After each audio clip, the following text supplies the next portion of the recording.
കരുണാസമ്പന്നനായ ദൈവം നമ്മെ സ്നേഹിച്ച മഹാസ്നേഹം നിമിത്തം നമ്മെ മരണത്തിൽ നിന്ന്, മൃതാവസ്ഥയിൽ നിന്ന് വിടുവിച്ച് പുത്രനോടുകൂടെ സ്വർഗസ്ഥലങ്ങളിൽ ഇരുത്തിയിരിക്കുന്നല്ലോ. ആ കൃപകളെ ഓർത്ത് സ്തോത്രം ചെയ്യുന്നു.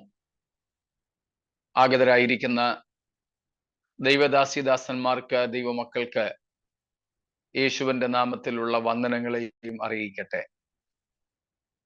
നമുക്ക് ഒരു ദിവസവും കൂടെ ദൈവവചന പഠനത്തിനായി ദൈവസന്നിധിയിലേക്ക് അടുത്തു വരുവാൻ ദൈവം അവസരങ്ങളെ നൽകിയതിനാൽ സ്തോത്രം.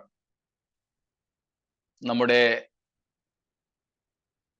ആയുസ്സിനെ ദൈവം ഇതുവരെ ദീർഘമാക്കി കർത്താവിനോടുള്ള ബന്ധത്തിൽ നിന്ന് അറ്റുപോകാതെ ജീവന്റെ പുസ്തകത്തിൽ പേരുള്ളവരായി ഇതുവരെയും കാണപ്പെടുവാൻ ദൈവം സഹായിച്ചല്ലോ.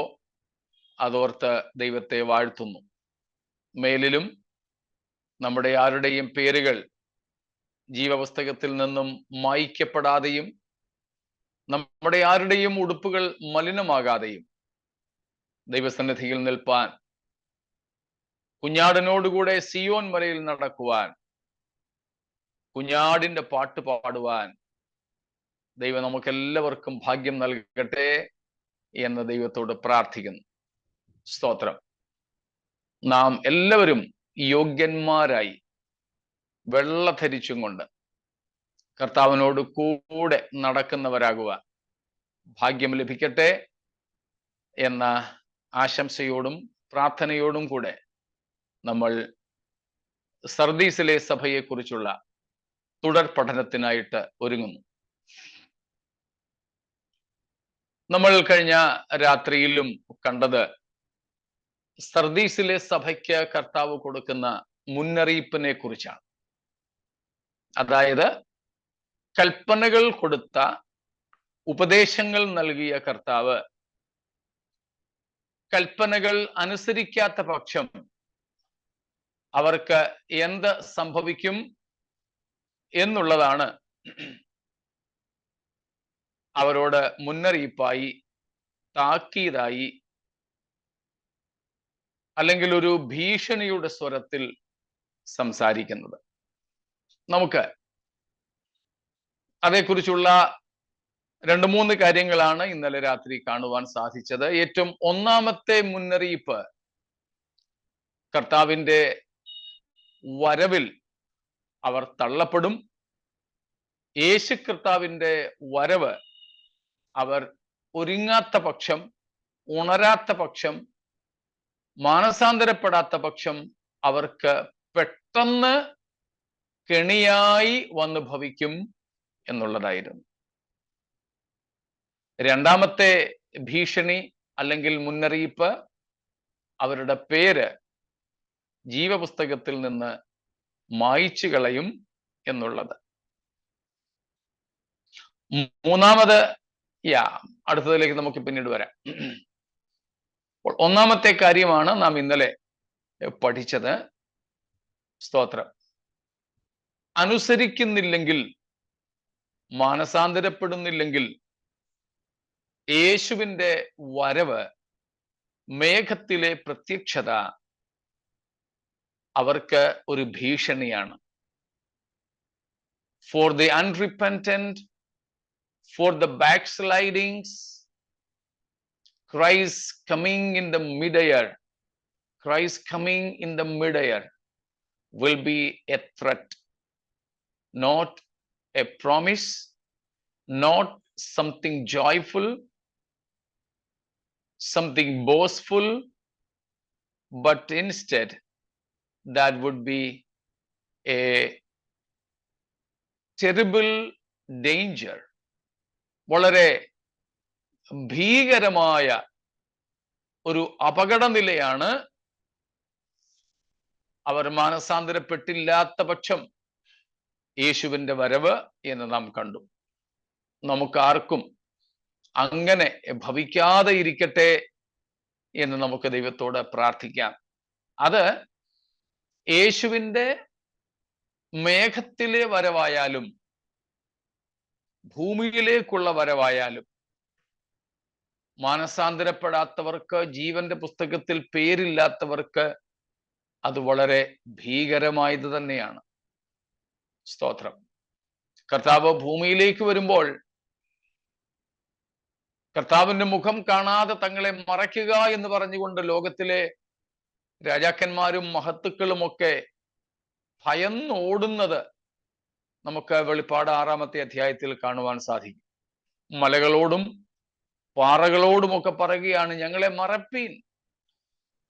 സിംഹാസനത്തിലിരിക്കുന്ന പിതാവായ ദൈവത്തിൻ്റെയും അവന്റെ കുഞ്ഞാടായ ക്രിസ്തുവേശുവിൻ്റെയും മുഖം കാണാതെ ഞങ്ങളെ മറയ്ക്കുക എന്ന് അവർ നിലവിളിക്കുന്നു.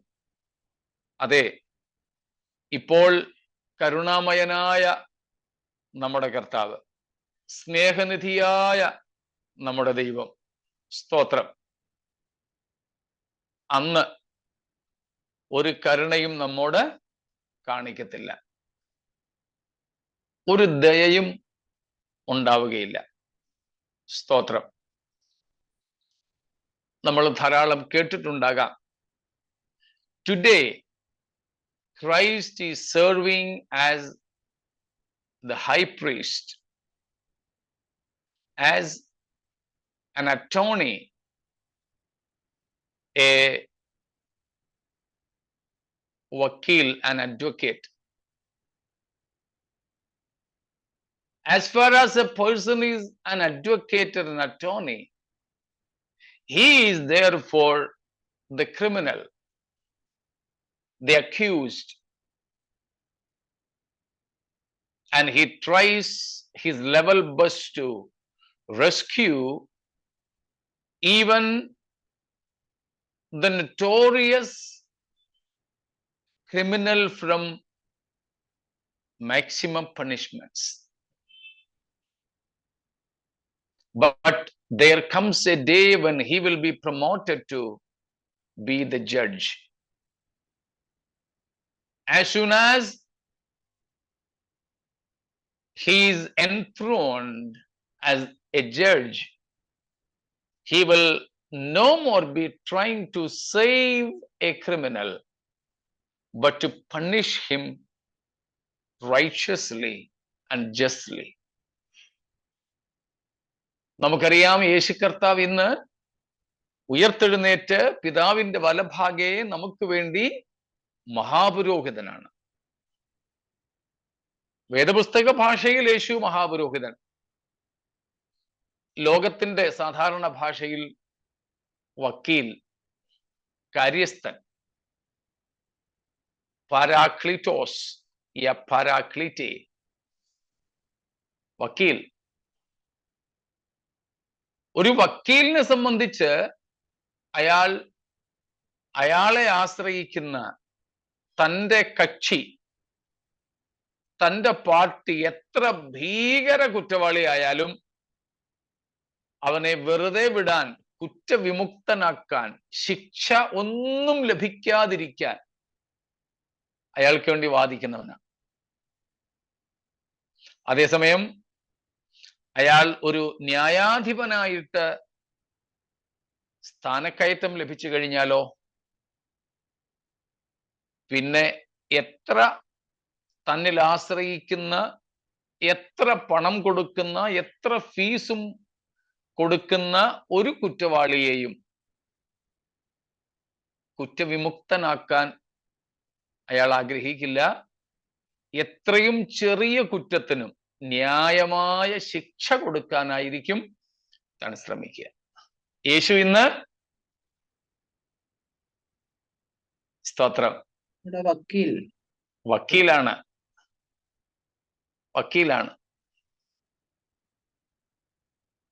7:25 എബ്രായ ലേഖനം, 7:25 ഹീബ്രൂസ്.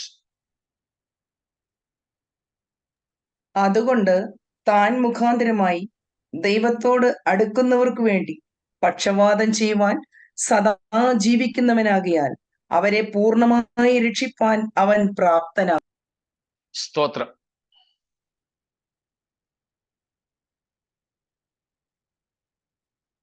യേശുക്രിസ്തു മുഖാന്തരം പിതാവിനോട് അടുക്കുന്നവരെ രക്ഷിപ്പാൻ, അതും എങ്ങനെ രക്ഷിപ്പാൻ? പൂർണ്ണമായും രക്ഷിപ്പാൻ യേശു കർത്താവ് സദാ ജീവിക്കുന്നവനാണ്. അതിന് അവൻ പ്രാപ്തനാണ്, ശക്തനാണ് എന്ന് നാം വായിക്കുന്നു. സ്തോത്രം. മനസ്സിലാവുന്നുണ്ടല്ലോ?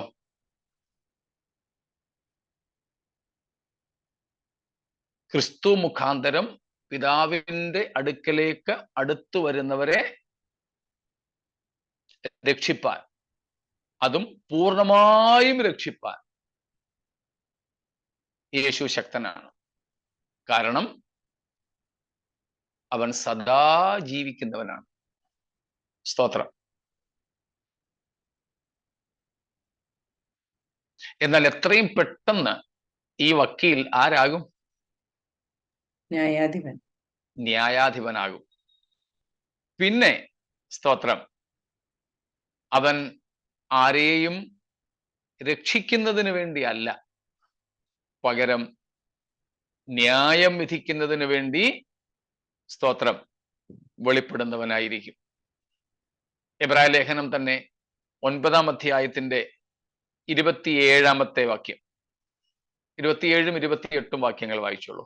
ഒരിക്കൽ മരിക്കുകയും പിന്നെ ന്യായവിധിയും മനുഷ്യർക്ക് നിയമിച്ചിരിക്കാൻ ക്രിസ്തുവും അങ്ങനെ തന്നെ അനേകരുടെ പാപങ്ങളെ ചുമപ്പാൻ ഒരിക്കൽ അർപ്പിക്കപ്പെട്ട് തനിക്കായി കാത്തു നിൽക്കുന്നവരുടെ രക്ഷയ്ക്കായി അവൻ പാപം കൂടാതെ രണ്ടാമതും പ്രത്യക്ഷനാകും. സ്തോത്രം. ഒരിക്കൽ മരിക്കയും പിന്നെ ന്യായവിധിയും സകല മനുഷ്യർക്കും ദൈവം നിയമിച്ചിരിക്കുകയാണ്. Divine appointment. പല അപ്പോയിന്റ്മെന്റ്സ് ഉണ്ട്, പല ദൈവിക നിയമനങ്ങൾ ഉള്ളതിൽ ഒരെണ്ണമാണിത്. ഒരിക്കൽ മരിക്കുക, പിന്നെ ന്യായവിധി. ഇതേപോലെ യേശുക്രിസ്തുവും ഒരിക്കൽ മരിക്കുവാനായിട്ട് വന്നു. അന്ന് നമ്മുടെ പാപങ്ങളെ ചുമന്നൊഴിക്കുവാനാണ് വന്നത്. എന്നാൽ ഇനിയും യേശു വരും. അന്ന് പാപം ചുമക്കാനല്ല വരുന്നത്, പകരം അന്ന് പാപം ചുമന്നൊഴിച്ചവനായ യേശുവിൽ വിശ്വസിച്ച് പാപക്ഷമ പ്രാപിച്ചവരുടെ രക്ഷയുടെ പൂർത്തീകരണത്തിനായിട്ടാണ് വരുന്നത്. സ്തോത്രം. ഇപ്പോൾ സർദീസിലെ സഭയോട് കർത്താവ് പറഞ്ഞ കൽപ്പനകൾ അനുസരിച്ചില്ലെങ്കിൽ തന്നെ കാത്തു നിൽക്കുന്നവരുടെ രക്ഷയ്ക്കായി ഇനിയും പ്രത്യക്ഷനാകുന്ന കർത്താവിന്റെ പ്രത്യക്ഷത ഭീകരതയായിരിക്കും അവർക്ക് നൽകുന്നത് എന്നാണ് നാം വായിച്ചത്. സ്തോത്രം. ഇത്രയും കാര്യങ്ങൾ മനസ്സിലായി കാണുമല്ലോ. വിശദീകരണം എന്തെങ്കിലും വേണമെങ്കിൽ ചോദിച്ചാട്ടെ. സ്തോത്രം.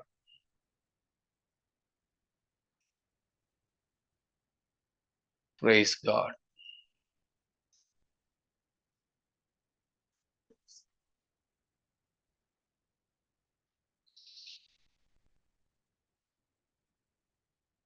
സംശയങ്ങളും ഒന്നുമില്ല എന്ന് കരുതട്ടെ.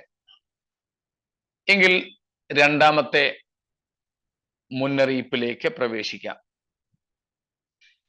സ്തോത്രം. വെളിപ്പാട് 3-ാം അധ്യായത്തിന്റെ 3-ാമത്തെ വാക്യം ഒന്നും കൂടെ വായിച്ചാട്ടെ.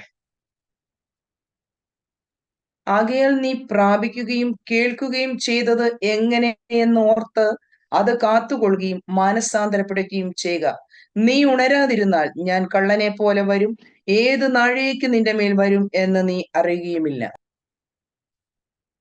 സ്തോത്രം. അതാണ് നാം ഇതുവരെ നോക്കിക്കൊണ്ടിരുന്നത്. അടുത്ത വാക്യം. എങ്കിലും ഉടുപ്പ് മലിനമാകാത്ത കുറെ പേർ സർദീസിൽ നിനക്കുണ്ട്.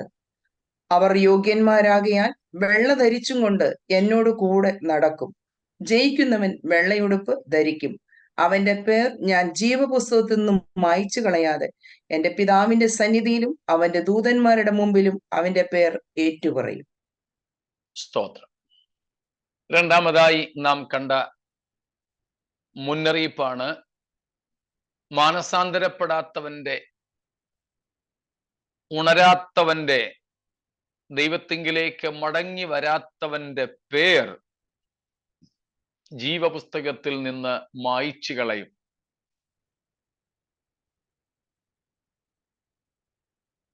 The names of the unrepentant who are not watchful enough, who are backsliders, will be blotted out from the book of life. നാം അതിന്റെ വിശദീകരണം ഇതിനു മുൻപ് കണ്ടു എന്നതുകൊണ്ട് വിശദീകരണം ആവശ്യമില്ലെന്നാണ് ഞാൻ കരുതുന്നത്. സ്തോത്രം. ദൈവത്തിന്റെ പക്കൽ ഉള്ള പുസ്തകങ്ങളിൽ ഏറ്റവും പ്രധാനപ്പെട്ട പുസ്തകമാണ് ജീവന്റെ പുസ്തകം. അത് ദൈവത്തിന്റെ പുസ്തകം എന്ന് പഴയ നിയമത്തിലും കുഞ്ഞാടിന്റെ പുസ്തകമെന്ന് പുതിയ നിയമത്തിലും നാം കാണുന്നു. അതിന്റെ വിവിധ പേരുകളുമൊക്കെ നമ്മൾ ചിന്തിച്ചിരുന്നു. രക്ഷിക്കപ്പെടുന്നവരുടെ, നിത്യജീവൻ പ്രാപിച്ചവരുടെ പേരുകളാണ് അതിലെഴുതുന്നത്.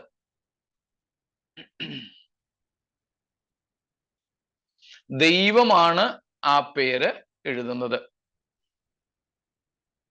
അല്ലെങ്കിൽ ദൈവ കുഞ്ഞാടാണ്. ത്രിയേക ദൈവം എന്നർത്ഥം.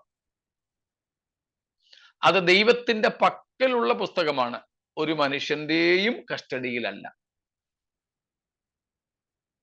ഏതു കാലവും ജീവന്റെ പുസ്തകം ദൈവത്തിന്റെ മാത്രം പക്കലായിരുന്നു. ഇപ്പോഴും അങ്ങനെ തന്നെ, മേലിലും അങ്ങനെ തന്നെയായിരിക്കും. സ്തോത്രം.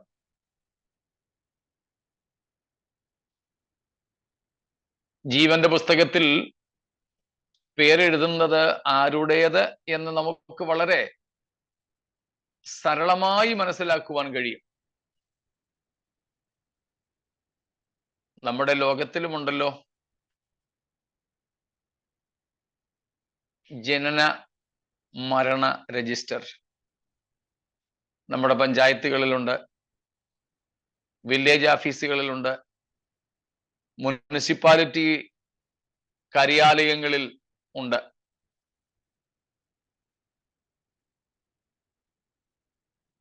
ജനന രജിസ്റ്റർ.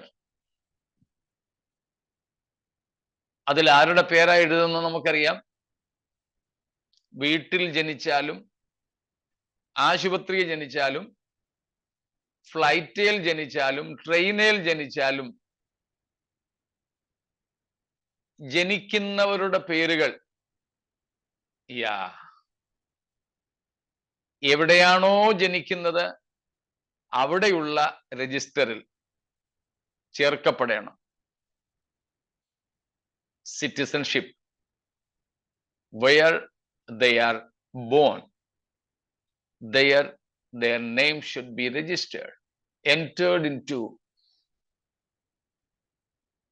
the birth register. അങ്ങനെയാണെങ്കിൽ ജീവന്റെ പുസ്തകം എന്തിന്റെയാണ്? ആരുടെ പേരുകൾ ചേർക്കപ്പെടുന്ന പുസ്തകമാണ്? വീണ്ടും ജനിച്ചവരുടെ പേരുകൾ ചേർക്കപ്പെടുന്ന പുസ്തകം. സ്വർഗീയ പൗരന്മാരാകുന്നവരുടെ പേരുകൾ ചേർക്കപ്പെടുന്ന പുസ്തകമാണ്. സ്തോത്രം. സ്വർഗീയ പൗരന്മാരുടെ.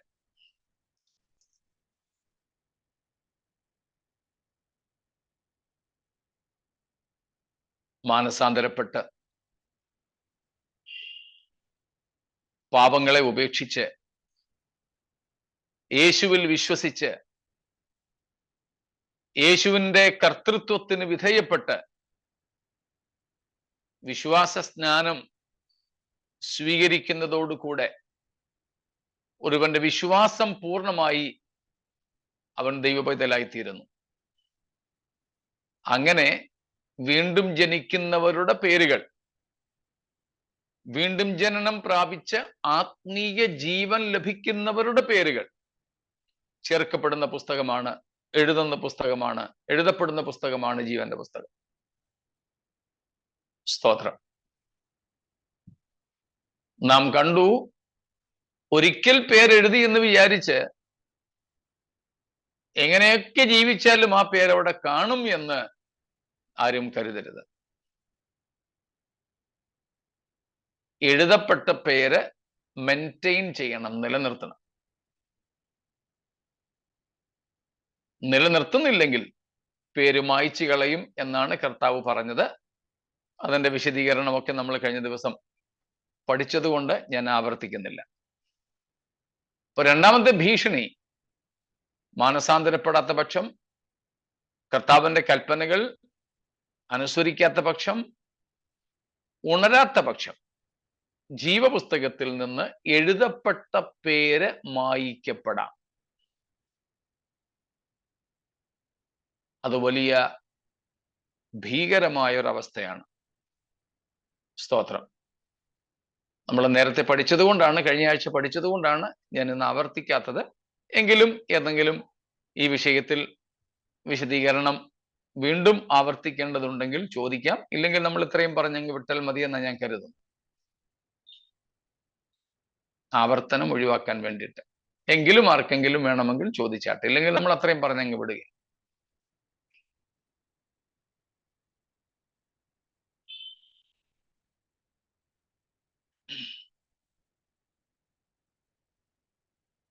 ഓക്കെ, വായിച്ചു കളഞ്ഞ പേര് വീണ്ടും നമ്മൾ മാനസാന്തരപ്പെട്ട് പിന്നെ നല്ലപോലെ ജീവിക്കാൻ തുടങ്ങിയാൽ വീണ്ടും എഴുതുവോ? തീർച്ചയായിട്ടും. ഓക്കെ. അതായത് ഒരു വ്യക്തി രക്ഷിക്കപ്പെട്ടു, ജീവപുസ്തകത്തിൽ പേരുള്ളവനായി തീർന്നു. പിന്നീട് താൻ പാപം ചെയ്യുമ്പോൾ നാം നേരത്തെ ചിന്തിച്ചതുപോലെ അതേ നിമിഷത്തിൽ അവന്റെ പേര് മായ്ക്കപ്പെടുന്നില്ല. അതേ നിമിഷത്തിൽ മായ്ക്കപ്പെടുന്നില്ല.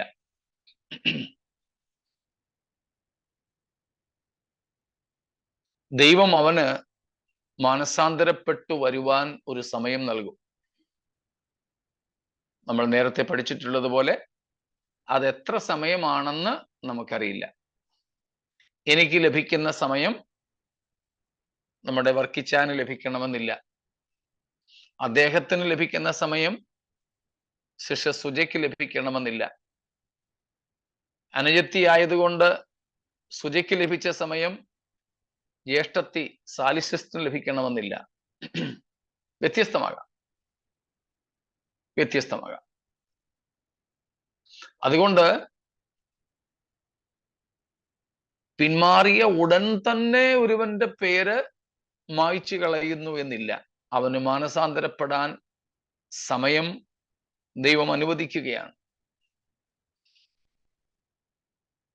അങ്ങനെ ഒരു വ്യക്തി പിന്മാറിപ്പോയാൽ, നാം യെഹെസ്കേലിലും മറ്റും വായിക്കുന്നുണ്ട്, കർത്താവ് ഒരു വ്യക്തിയോട് താന് പാപത്തിൽ ജീവിക്കുന്നുവെന്ന് പറയുകയും ഈ പാപത്തിൽ ജീവിച്ചാൽ നീ പാപത്തിൽ മരിക്കും എന്ന് മുന്നറിയിക്കുകയും ചെയ്തിട്ട് ആ വാക്കുകളെ കേട്ട് ദൈവത്തിങ്കിലേക്ക് മടങ്ങി വരും എങ്കിൽ താൻ തൻ്റെ പ്രാണനെ നേടും എന്നാണ് കർത്താവ് പറയുന്നത്.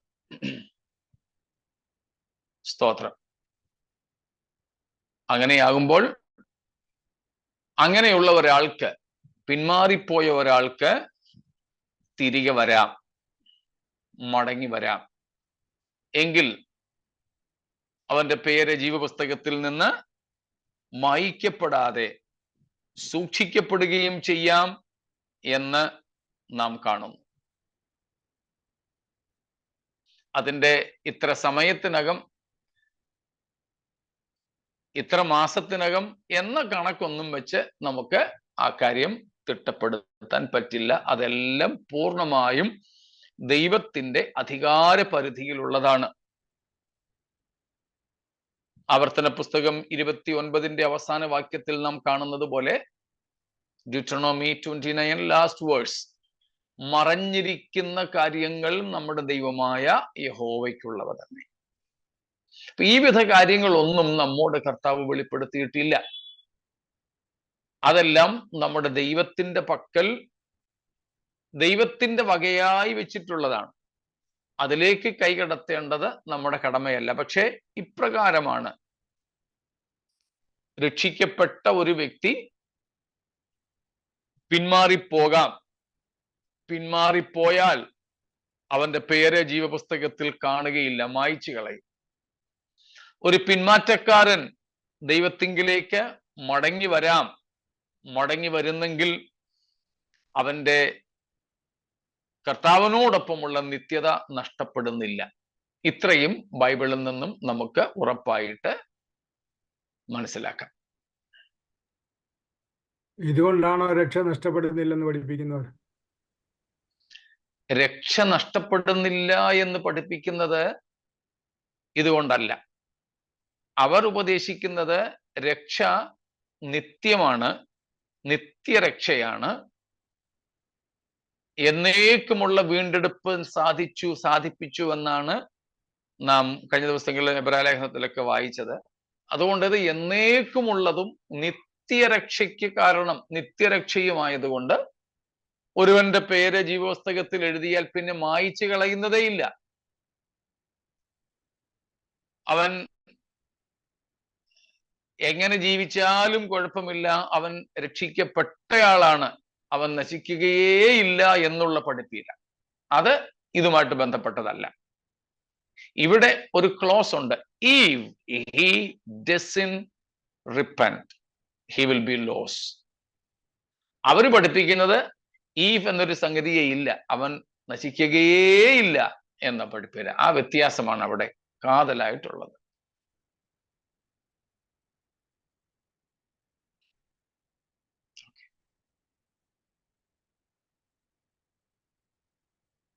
മറ്റൊന്നും ഇല്ല എന്ന് കരുതുന്നു. സ്തോത്രം.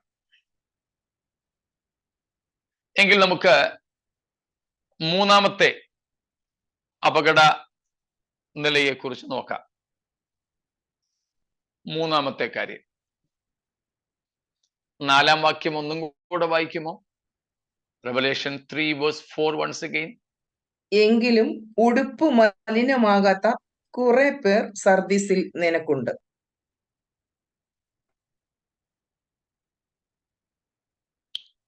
അവർ യോഗ്യന്മാരാകിയാൽ വെള്ള ധരിച്ചും കൊണ്ട് എന്നോട് കൂടെ നടക്കും. ജയിക്കുന്നവൻ വെള്ളയുടുപ്പ് ധരിക്കും. സ്തോത്രം. ഒന്നാമത്തെയും രണ്ടാമത്തെയും ഭീഷണികളോട് ചേർത്ത് വയ്ക്കാൻ പറ്റുന്ന മൂന്നാമത്തെ ഭീഷണിയാണ് നമുക്ക് അവിടെ ഉള്ളത്. അതായത് അങ്ങനെ കർത്താവിന്റെ വരവിൽ എടുക്കപ്പെടാത്ത, ജീവപുസ്തകത്തിൽ പേര് ഇല്ലാത്ത വ്യക്തികൾക്കുണ്ടാകുന്ന അടുത്ത കാര്യമാണ് കർത്താവിനോട് കൂടെ നടക്കുവാൻ അവർക്ക് കഴിയുകയില്ല എന്നുള്ളത്. ഒന്നാമത്തെയും രണ്ടാമത്തെയും കാര്യങ്ങളോട് വളരെ ചേർന്ന് നിൽക്കുന്നതാണ്. സ്തോത്രം. That is their eternal loss. അവർ നിത്യമായി നഷ്ടപ്പെട്ടവരായിരിക്കും. അവർക്ക് നിത്യമായ ഛേദം ഉണ്ടാകും. ഉണ്ടാകുന്ന ഏറ്റവും വലിയ നഷ്ടം സ്വയം ദൈവത്തോടു കൂടെയുള്ള നിത്യതയിൽ നിന്നും അകന്നു പോവുക എന്നുള്ളതാണ്.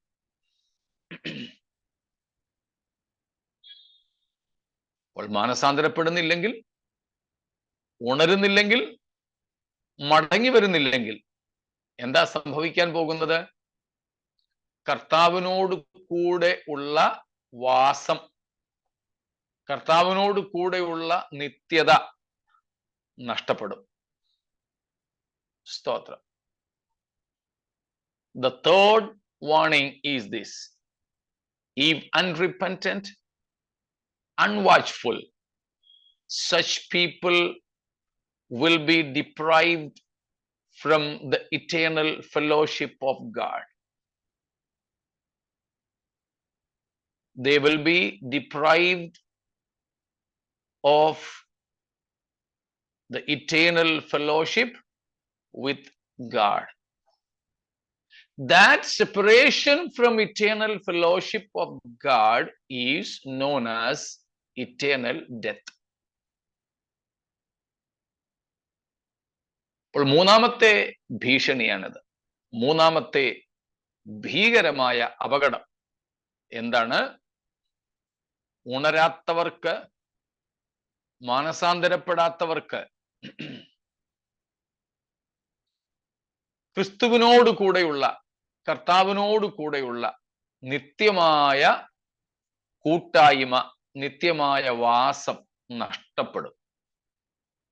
കർത്താവിനോടുള്ള കൂട്ടായ്മയിൽ നിന്ന്, ദൈവത്തോടൊപ്പമുള്ള വാസത്തിൽ നിന്ന് നിത്യമായി തള്ളപ്പെടുന്ന അവസ്ഥയുടെ പേരാണ് നിത്യമരണം അഥവാ രണ്ടാം മരണം.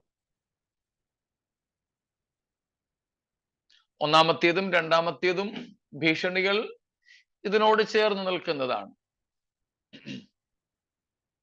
അപ്പോൾ നാം ഉണരേണ്ടത്, നാം മാനസാന്തരപ്പെടേണ്ടത്, മടങ്ങി വരേണ്ടത്, യേശുവിന്റെ വരവിൽ പോകേണ്ടത്, അത് കെണിയായി നമുക്ക് മാറാതിരിക്കേണ്ടത്, നമ്മുടെ പേരുകൾ ജീവപുസ്തകത്തിൽ ഉണ്ടായിരിക്കേണ്ടത് എന്തിന്? നിത്യമരണം ഒഴിവാക്കാൻ. നിത്യമരണം ഒഴിവാക്കാൻ. എന്താണ് നിത്യമരണം? ദൈവത്തോടു കൂടെ നടക്കാൻ കഴിയാതിരിക്കുക. ദൈവത്തോടു കൂടെയുള്ള നിത്യ കൂട്ടായ്മയിൽ നിന്ന് എന്നേക്കുമായി തള്ളപ്പെടുക. സ്തോത്രം. മനസ്സിലായല്ലോ?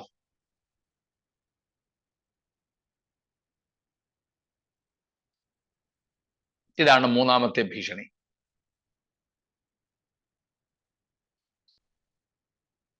സ്തോത്രം. വിശദീകരണം ഈ വിഷയത്തിൽ എന്തെങ്കിലും വേണമോ?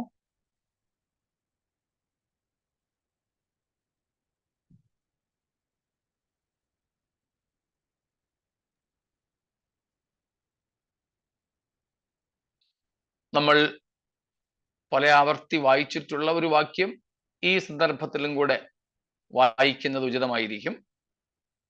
2 തെസ്സലോനിക്കർ 1:9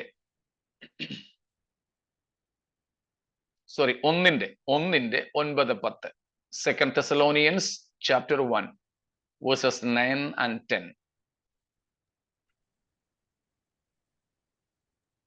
ആ നാളിൽ അവൻ തന്റെ വിശുദ്ധന്മാരിൽ മഹത്വപ്പെടേണ്ടതിനും ഞങ്ങളുടെ സാക്ഷ്യം നിങ്ങൾ വിശ്വസിച്ചതുപോലെ വിശ്വസിച്ച എല്ലാവരിലും താൻ അതിശയ വിഷയം ആകേണ്ടതിനും വരുമ്പോൾ സുവിശേഷം അനുസരിക്കാത്തവർ കർത്താവിന്റെ സന്നിധാനവും അവന്റെ വല്ലഭത്വത്തോടുകൂടിയ മഹത്വവും വിട്ടകന്ന് നിത്യനാശം എന്ന ശിക്ഷാവിധി അനുഭവിക്കും. സ്തോത്രം. ദൈവത്തെ അനുസരിക്കാത്തവർക്കുള്ള ശിക്ഷാവിധിയാണ് നാം ഇവിടെ കാണുന്നത്. 2 കാര്യങ്ങളാണ്. ഒന്ന്, കർത്താവിന്റെ സന്നിധാനവും അവന്റെ വല്ലഭത്വത്തോടു കൂടിയ മഹത്വവും വിട്ടകലും. അതാണ് യേശു പറഞ്ഞത്, സ്തോത്രം, യോഗ്യന്മാർ കർത്താവിനോട് കൂടെ നടക്കും, അല്ലാത്തവർക്ക് കർത്താവിനോട് കൂടെ നടക്കാൻ കഴിയില്ല. സ്തോത്രം.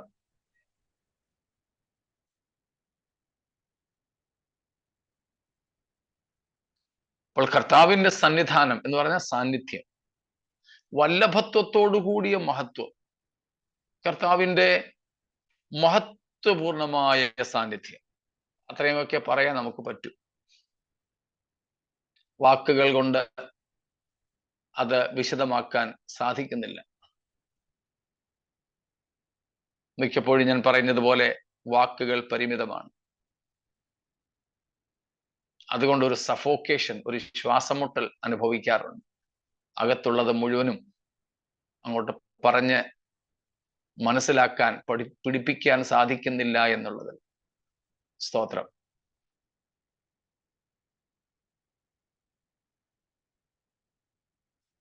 ഇപ്പോൾ പിന്മാറ്റക്കാർക്ക്, ഉണരാത്തവർക്ക്, മാനസാന്തരപ്പെടാത്തവർക്ക്, കർത്താവിന്റെ വചനം അനുസരിക്കാത്തവർക്കൊക്കെയുള്ള ശിക്ഷാവിധിയാണ് ഈ രണ്ടെണ്ണം.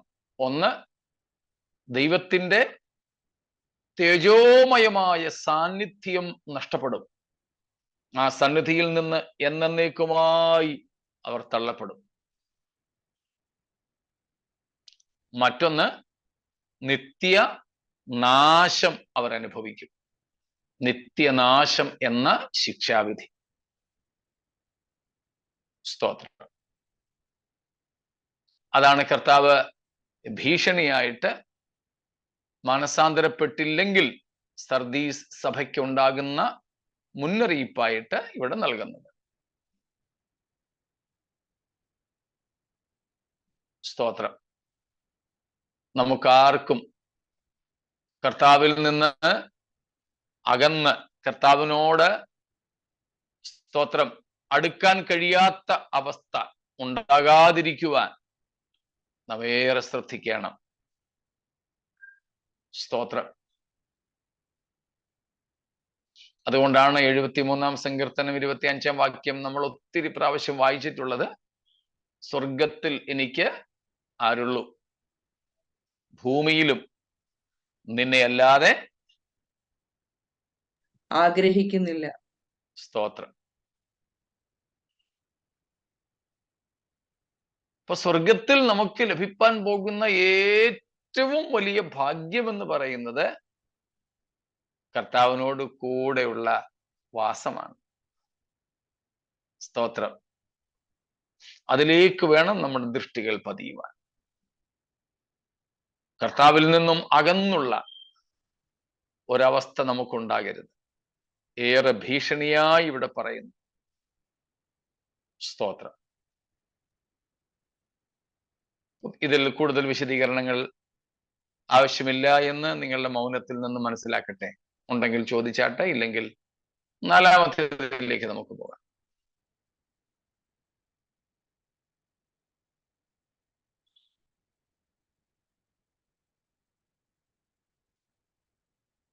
ശരി, 4-ാം വാക്യം ഒന്നും കൂടെ വായിച്ചാട്ടെ. വെളിപ്പാട് 3:4. എങ്കിലും ഉടുപ്പ് മലിനമാകാത്ത കുറെ പേർ സർദീസിൽ നിനക്കുണ്ട്. അവർ യോഗ്യന്മാരാകിയാൽ വെള്ള ധരിച്ചുകൊണ്ട് എന്നോട് കൂടെ നടക്കും. ജയിക്കുന്നവൻ വെള്ളയുടുപ്പ് ധരിക്കും.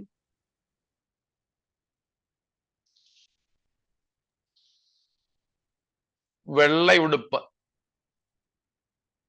അതേക്കുറിച്ച് അടുത്ത ഭാഗത്ത് ഞാൻ പറയാം. നമ്മൾ നേരത്തെ അത് ചിന്തിച്ചതാണ്. അടുത്ത വാക്യം. അവന്റെ പേർ ഞാൻ ജീവപുസ്തകത്തിൽ നിന്ന് മായ്ച്ചു കളയാതെ എന്റെ പിതാവിന്റെ സന്നിധിയിലും അവന്റെ ദൂതന്മാരുടെ മുമ്പിലും അവന്റെ പേർ ഏറ്റുപറയും. സ്തോത്രം. അതിന്റെ നേരെ മറുഭാഗമാണ് ഭീഷണിയായിട്ട് തോന്നുന്നത്.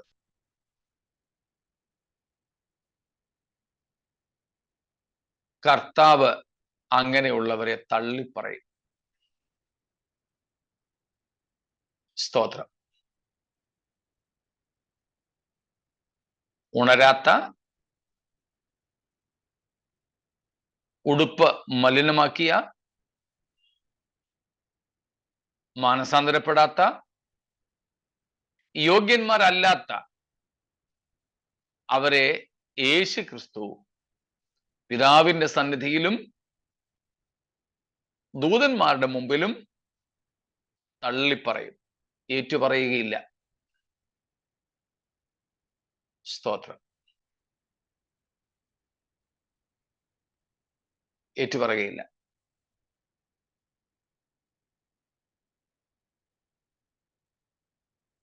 Christ may betray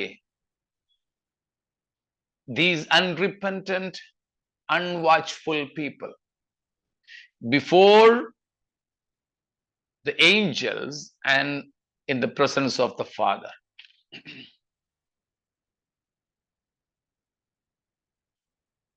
കർത്താവ് നമ്മെ തള്ളിപ്പറഞ്ഞാൽ,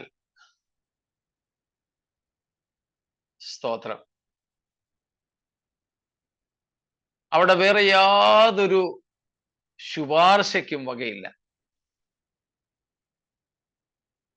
പിതൃസന്നിധിയിലേക്ക് നമ്മെ ശുപാർശ ചെയ്യേണ്ടത് നമ്മുടെ കർത്താവാണ്. സ്തോത്രം. നമ്മൾ ഇതിന്റെ വിശദീകരണവും മത്തായി 7:21 തൊട്ട് 23 വരെയുള്ള വാക്യങ്ങളിൽ പഠിച്ചതാണ്. അതുകൊണ്ട് ഇവിടെ ഞാൻ ആവർത്തിക്കുവാൻ ആഗ്രഹിക്കുന്നില്ല. സ്തോത്രം. യേശു കർത്താവ് അവിടെ പറയും, ഞാൻ നിങ്ങളെ ഒരു നാളും അറിഞ്ഞിട്ടില്ല. Rejecting and betraying, despising these people in the presence of the Father and before the angels. Stotram.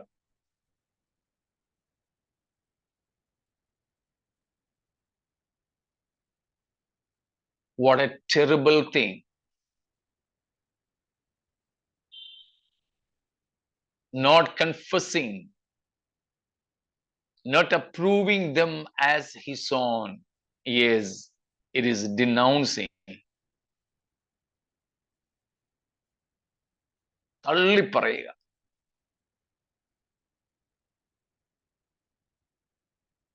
സ്തോത്രം.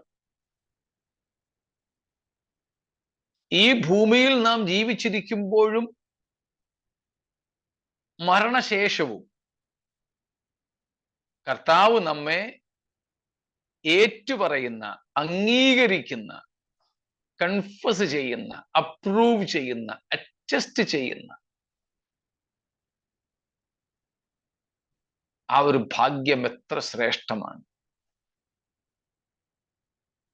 നിത്യതയിലെത്തുമ്പോൾ ചിലപ്പോൾ മത്തായി 7:21 തൊട്ട് നമ്മൾ പഠിച്ചതുപോലെ നമുക്ക് പറയാൻ ഒത്തിരി കാര്യങ്ങൾ കാണും. ഞാൻ ഇന്നത് ചെയ്തു, ഇന്നതുപോലൊക്കെ കൊടുത്തു, ഒത്തിരി കാര്യങ്ങൾ കാണും. പക്ഷെ അതൊന്നുമല്ല, കർത്താവുമായിട്ടുള്ള ബന്ധമാണ് ഏറ്റവും പ്രധാനം. സ്തോത്രം. If we have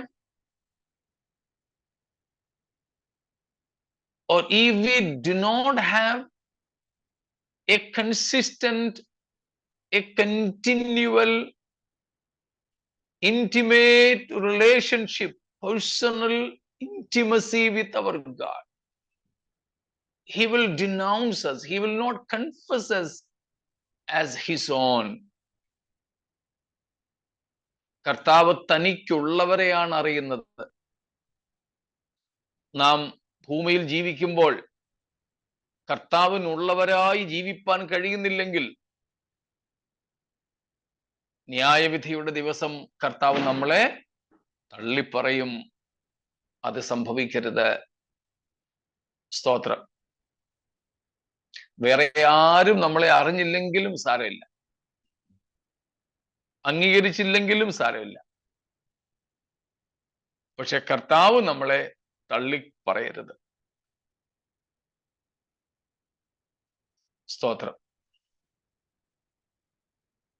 അതിന് ഏറെ പ്രാധാന്യം നൽകിക്കോണം. അപ്പോൾ ഈ 4-5 കൂട്ടം കാര്യങ്ങളാണ് സർദീസിലെ സഭയ്ക്ക് കർത്താവ് കൊടുക്കുന്ന വാണിങ്സ്, മുന്നറിയിപ്പുകൾ. സ്തോത്രം. ഒന്ന്, കർത്താവിന്റെ വരവ് പെട്ടെന്ന് അവർക്ക് കെണി പോലെ വരും. രണ്ട്, ജീവപുസ്തകത്തിൽ നിന്ന് പേരുകൾ മായ്ച്ചു കളയും. മൂന്ന്,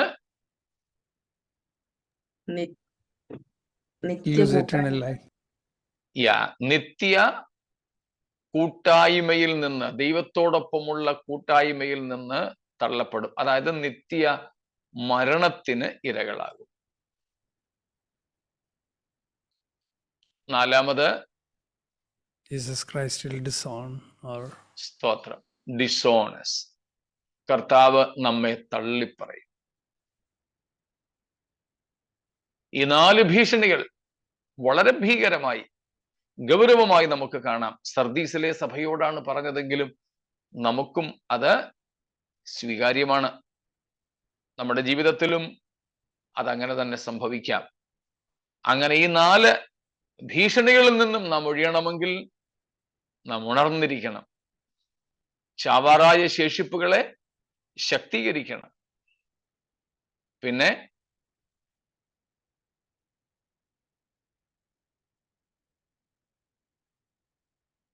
പൂർണ്ണതയുള്ള പ്രവൃത്തി. ദൈവത്തിന്റെ മുമ്പാകെ പൂർണ്ണതയുള്ള പ്രവൃത്തികൾ, ദൈവത്തിന് അംഗീകാരയോഗ്യമായ കാര്യങ്ങൾ നാം ചെയ്യണം. ഉടുപ്പ് മലിനമാകാതെ സൂക്ഷിക്കണം. സ്തോത്രം. നാം കേട്ടതും ഗ്രഹിച്ചതും എങ്ങനെയെന്ന് ഓർക്കണം. പ്രാപിച്ചത് അതിനെ കാത്തുകൊള്ളണം, അതിൽ നിലനിൽക്കണം. സ്തോത്രം. എങ്കിൽ നമുക്ക് ഈ 4 ഭീഷണികളെ അതിജീവിക്കാം. അവ നമുക്ക് ഭീഷണികളായിരിക്കില്ല. സ്തോത്രം. ഇത്രയും കാര്യങ്ങളിൽ കൂടുതൽ വിശദീകരണം എന്തെങ്കിലും വേണമെങ്കിൽ ചോദിച്ചാട്ടെ, സംശയങ്ങളുണ്ടെങ്കിൽ ചോദിച്ചാട്ടെ. ഇത് സകല പാപികൾക്കും ഉണ്ടാകുന്ന വിഷയമല്ലയോ?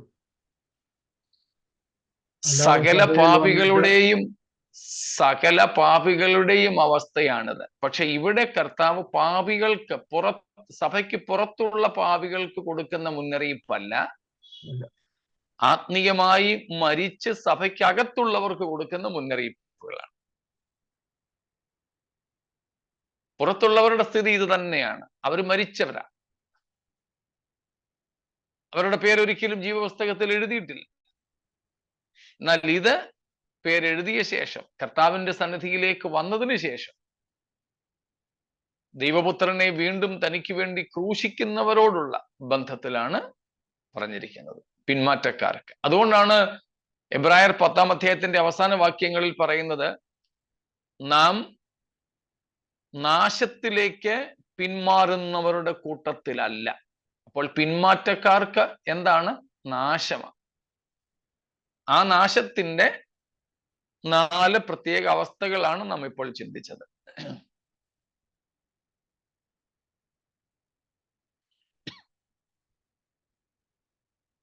മറ്റെന്തെങ്കിലും?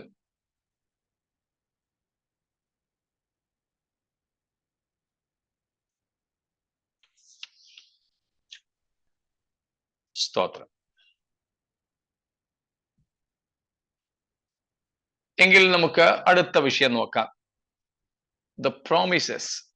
കർത്താവ് ജയാളികൾക്ക്, ഉടുപ്പ് മലിനമാകാത്തവർക്ക്, യോഗ്യന്മാർക്ക്, ഉണർന്നിരിക്കുന്നവർക്ക് കൊടുക്കുന്ന വാഗ്ദത്തങ്ങൾ. The promises Christ gives to, offers to those who are watchful, repentant, those who are worthy, not spoiled their garments, for those who overcome. ജയാളികൾക്കുള്ള, മാനസാന്തരപ്പെടുന്നവർക്കുള്ള ഉണർന്നിരിക്കുന്നവർക്കുള്ള, ഉടുപ്പ് മലിനം ആകാത്തവർക്കുള്ള വാഗ്ദത്തങ്ങൾ, പ്രോമിസസ്.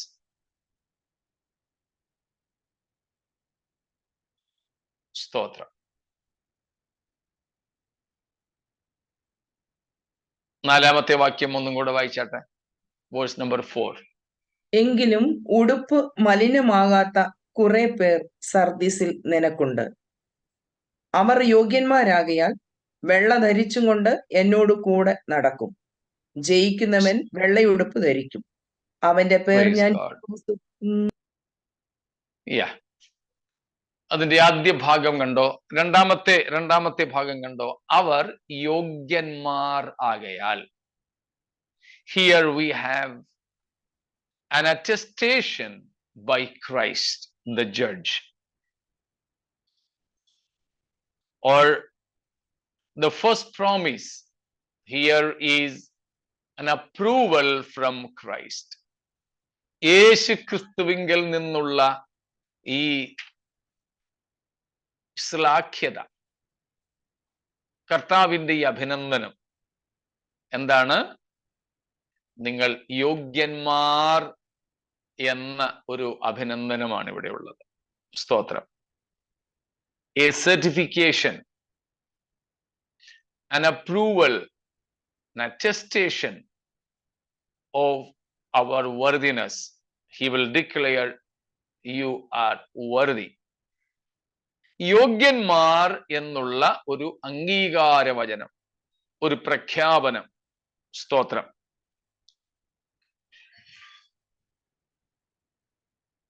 സ്തോത്രം.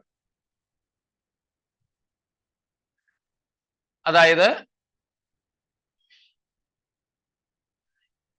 വ്യക്തികളോ അവരുടെ പ്രവൃത്തികളോ യോഗ്യം എന്നുള്ള ഒരു പ്രഖ്യാപനമാണ് ഇവിടെ.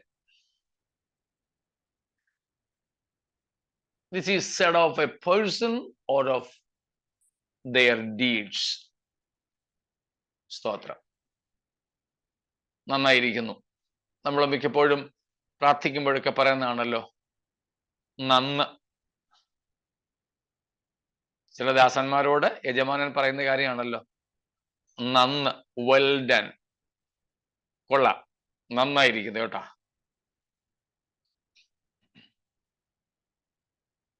ചിലപ്പോഴൊക്കെ നമ്മുടെ സഹോദരന്മാർ ആഹാരം ഉണ്ടാക്കി നമുക്ക് തരുമ്പോൾ അവരിങ്ങനെ കാത്തിരിക്കും, കൊള്ളാം എന്ന് നമ്മളൊന്ന് പറയണമെന്ന്. പറഞ്ഞില്ലെങ്കിൽ ഇങ്ങോട്ട് ചോദിക്കും, എങ്ങനുണ്ട്? ചിലപ്പോൾ പ്രത്യേകിച്ച് അന്ന് ആ ചായ ഉണ്ടാക്കിയത്, ആ ആഹാരം ഉണ്ടാക്കിയത് വീട്ടിലെ അച്ചായനായിരിക്കും. അച്ചായൻ തീർച്ചയായിട്ടും മറ്റൊരാൾക്ക് കൊടുത്തിട്ട് ചോദിക്കും, എങ്ങനുണ്ട് സംഭവം? ചോദിക്കുമ്പോഴേ അറിഞ്ഞോണം ഇതാരാ ഉണ്ടാക്കിയതെന്ന്. അപ്പോൾ ഒരു അഭിനന്ദനം നാം ഒക്കെ ആഗ്രഹിക്കുന്നുണ്ട്. ഒരു അഭിനന്ദനം. ചിലരുണ്ട് എങ്ങനെ ഉണ്ടാക്കി കൊടുത്താലും കൊള്ളാമെന്ന് പറയും. അത് വിശ്വസിക്കാൻ കൊള്ളത്തില്ല. ഇവിടെ കർത്താവ് വെറുതെ അങ്ങനെ ഫ്ലാറ്ററിങ് മുഖസ്തുതി പറയുന്ന സംഗതിയല്ല. സ്തോത്രം. ഇവിടെ കർത്താവ് യാഥാർത്ഥ്യമാ പറയും. ചിലപ്പോഴൊക്കെ ഉപദേശിമാരെ നമ്മുടെ സഭകളിൽ, ഞങ്ങളൊക്കെ ഉപദേശിമാരെ സഭകളിലൊക്കെ പ്രസംഗിച്ചിട്ട് ഇരിക്കുമ്പോൾ ഒന്നുകിൽ ലോക്കൽ സഭാ ശുശ്രൂഷകൻ, ഗസ്റ്റായിട്ട് പോയതാണെങ്കിൽ ലോക്കൽ സഭാ ശുശ്രൂഷകൻ, അല്ലെങ്കിൽ അധ്യക്ഷനായിരിക്കുന്നയാൾ പറയും, ഇന്ന് വളരെ ശക്തമായ ദൈവാലോചന ദൈവം നമ്മൾ അറിയിച്ചു, അനുഗ്രഹിക്കപ്പെട്ട സന്ദേശത്തിനായി സ്തോത്രം. വെറുതെ പറയുന്നതാ. അങ്ങനെയുള്ള ഒരു അംഗീകാരമല്ല ഇവിടെ യേശു നമുക്ക് തരുന്നത്. എത്ര ചീത്ത പ്രസംഗമായിരുന്നെങ്കിലും ഓ ഇന്നത്തെ പ്രസംഗം ശരിയായില്ലെന്ന് പറയത്തില്ല. പൂച്ചം പറയും, പതുക്കെ രഹസ്യത്തിൽ പറയും. അല്ലാതെ ഈ പ്രസംഗിച്ചയാളിനോടോ പരസ്യമായിട്ടോ പറയില്ല. ദൈവം നമ്മോട് സംസാരിച്ചെന്നൊക്കെ പറയത്തുള്ളൂ. ഇവിടെ യേശു കർത്താവ് പറയുന്നത് അങ്ങനെയല്ല. സ്തോത്രം. പകരം കർത്താവ് നമ്മോട് പറയുന്നത്, അല്ലെങ്കിൽ നമ്മെക്കുറിച്ചു പറയുന്നത്, അവർ യോഗ്യന്മാർ എന്ന ഒരു അറ്റസ്റ്റേഷൻ, ഒരു അംഗീകാരമാണ്. സ്തോത്രം.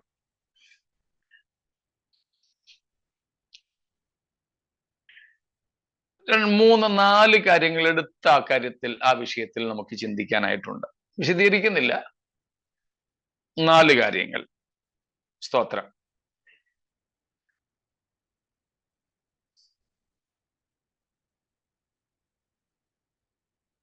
യോഗ്യരാവുക, യോഗ്യത, അവർ യോഗ്യന്മാരാകയാൽ. ആ യോഗ്യന്മാർ എന്നത് 4 പ്രധാനപ്പെട്ട വിഷയങ്ങളിൽ നമുക്ക് പുതിയ നിയമത്തിൽ കാണാം. 1, worthy of God. 1 തെസ്സലോനിക്കർ 2:11-12 നോക്കിക്കേ. 1 Thessalonians 2:11 and 12.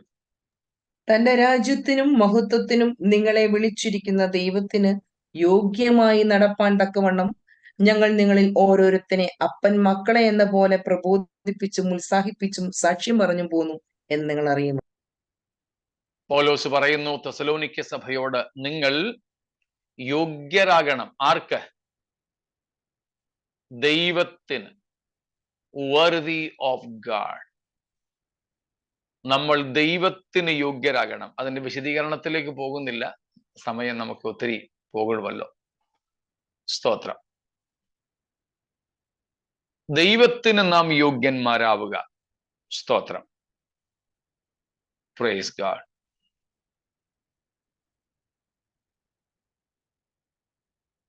നമ്മുടെ സ്വഭാവവും ചിന്തയുമെല്ലാം ദൈവത്തിന് യോഗ്യമാവുക. ദൈവത്തിന് യോഗ്യമല്ലാത്തതൊന്നും നമ്മിൽ ഉണ്ടാകരുത്. സ്തോത്രം. ഉണ്ടാകരുത്. 2 കൊലോസ്യർ 1:10. കൊലോഷ്യൻസ് 1:10.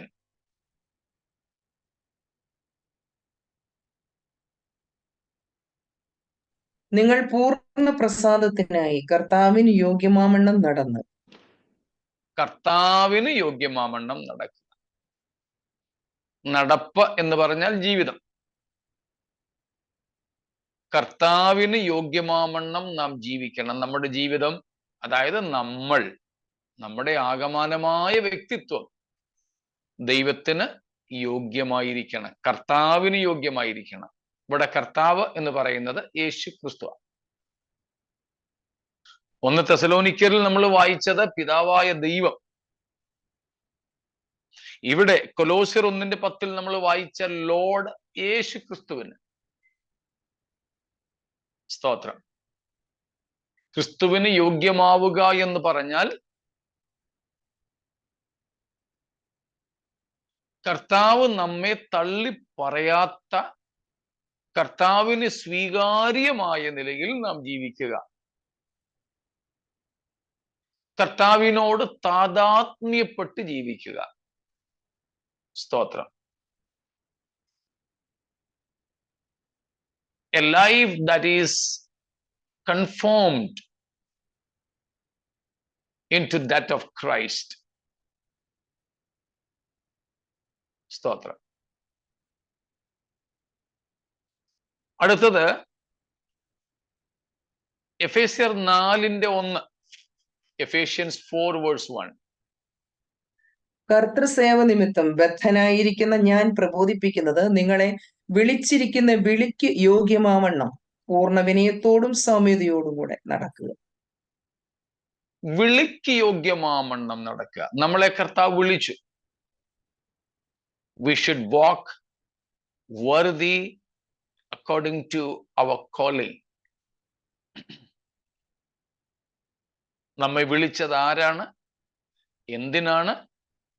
വിളിച്ചവന്റെ സ്വഭാവം എന്താണ് എന്നൊക്കെ ഉള്ളത് ഇതിനകത്തിൽ വരും. സ്തോത്രം.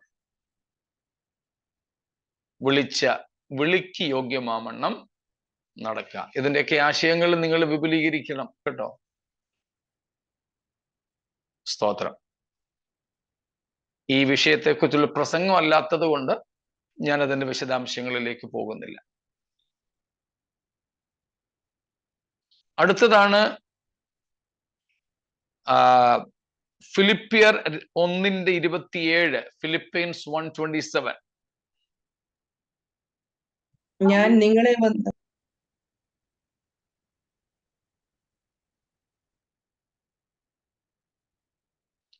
വായിച്ച് സോണി ബ്രദർ ആയിരുന്നോ? കുഴപ്പമില്ല, മക്കളായിരുന്നു. ഓക്കെ വായിച്ചോ, മക്കൾ വായിച്ചോ.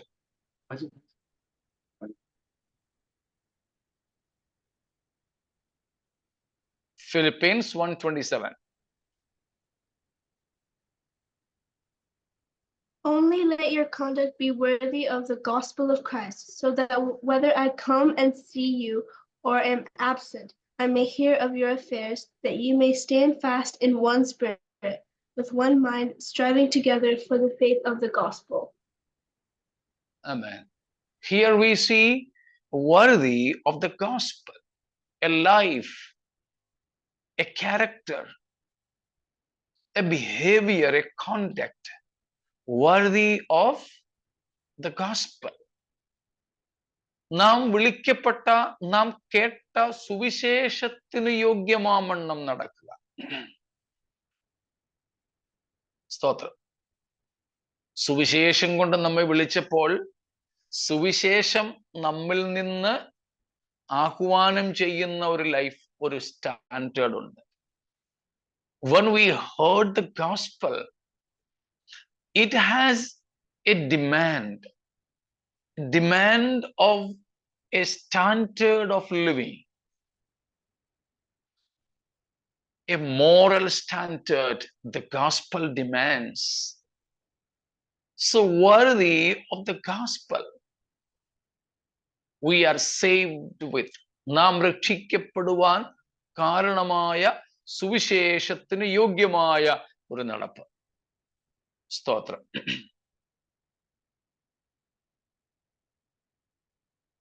Praise God.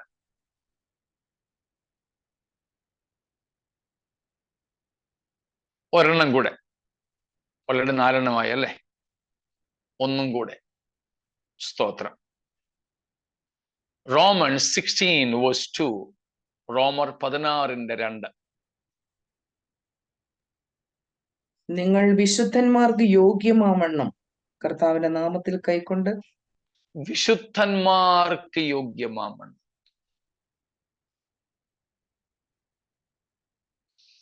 വിശുദ്ധന്മാർക്ക് യോഗ്യമാവണ്ണം. Worthy of the saints. ഹിന്ദിയില് പറയുന്ന ഒരു പ്രയോഗം ഞാൻ മുൻപും പറഞ്ഞിട്ടുണ്ട്. ചിലരൊക്കെ പറയും, അരെ തുമേ യേ ശോഭ നഹീ ദേതാ ഹൈ. സ്തോത്രം. നിങ്ങൾക്കിത് യോഗ്യമല്ല. പക്ഷെ വേറൊരാളായിരുന്നെങ്കിൽ സാരമില്ലായിരുന്നു. പക്ഷെ ഇയാൾ ഇത് ചെയ്തത് ശരിയല്ല. നിങ്ങള് പെന്തക്കോസ്തുകാരല്ലേ? You are Pentecostals, no? You are baptized, no?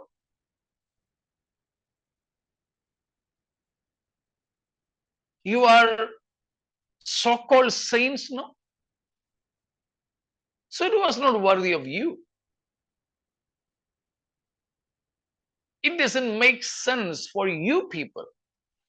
Okay, it doesn't matter if others do, but not with you. മറ്റുള്ളവർ ചെയ്താൽ കുഴപ്പമില്ല, പക്ഷെ നിങ്ങൾക്ക്. സ്തോത്രം. Once again, let's go back to Ephesians chapter 4. 1 തൊട്ട് ഒന്നും കൂടെ ഒന്ന് വായിച്ചേ.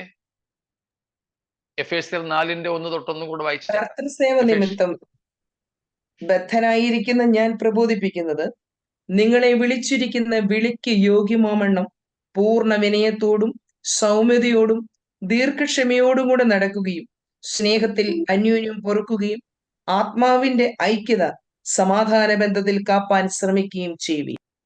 അടുത്തത് വീണ്ടും അടുത്ത വാക്യം. നിങ്ങളെ വിളിച്ചപ്പോൾ ഏക പ്രത്യാശയ്ക്കായി നിങ്ങളെ വിളിച്ചതുപോലെ ശരീരം ഒന്ന്, ആത്മാവൊന്ന്, കർത്താവ് ഒരുവൻ, വിശ്വാസം ഒന്ന്, സ്നാനം ഒന്ന്, എല്ലാവർക്കും മീതെയുള്ളവനും എല്ലാവരിലും കൂടി വ്യാപരിക്കുന്നവനും എല്ലാവരിലും ഇരിക്കുന്നവനുമായി എല്ലാവർക്കും ദൈവവും പിതാവുമായവൻ ഒരുവൻ. സ്തോത്രം. അതിന്റെ ഒരു കോംപ്ലിമെന്ററി 5:1 തൊട്ടുണ്ട്. 5:1 following. ആകയാൽ പ്രിയ മക്കൾ എന്ന പോലെ ദൈവത്തെ അനുകരിപ്പീൻ. ക്രിസ്തുവും നിങ്ങളെ സ്നേഹിച്ച് നമുക്ക് വേണ്ടി തന്നെത്താൻ ദൈവത്തിന് സൗരഭ്യവാസനയായ വഴിപാടും യാഗവുമായി അർപ്പിച്ചതുപോലെ സ്നേഹത്തിൽ നടപ്പീൻ. ദുർനടപ്പും യാതൊരു അശുദ്ധിയും അത്യാഗ്രഹവും നിങ്ങളുടെ ഇടയിൽ പേർ പറക പോലും അരുത്. അങ്ങനെയാകുന്നു വിശുദ്ധന്മാർക്ക് ഉചിതം. ചീത്തത്തരം നമ്മള് റോമർ 16:2 വായിച്ചു, വിശുദ്ധന്മാർക്ക് ഉചിതമാമണ്ണം യോഗ്യമാമണ്ണം നടത്തി. അതെങ്ങനെയാണെന്ന് എഫേസ്യർ 4:1 തൊട്ടും 5:1 തൊട്ടും നമ്മോട് പറയുന്നു. മുമ്പേ പറഞ്ഞതുപോലെ അതൊക്കെ കൂടുതൽ നമ്മൾ വിപുലമാക്കിക്കൊള്ളണം. പ്രത്യേകിച്ച് കർത്താവിന്റെ ദാസന്മാർക്ക് അവരുടെ സഭകളിൽ ഇത് വിശാലമായി പഠിപ്പിക്കുവാനായിട്ട് സാധിക്കും. Even in our family prayers and all, we can make use of these. How we can become worthy of the Lord?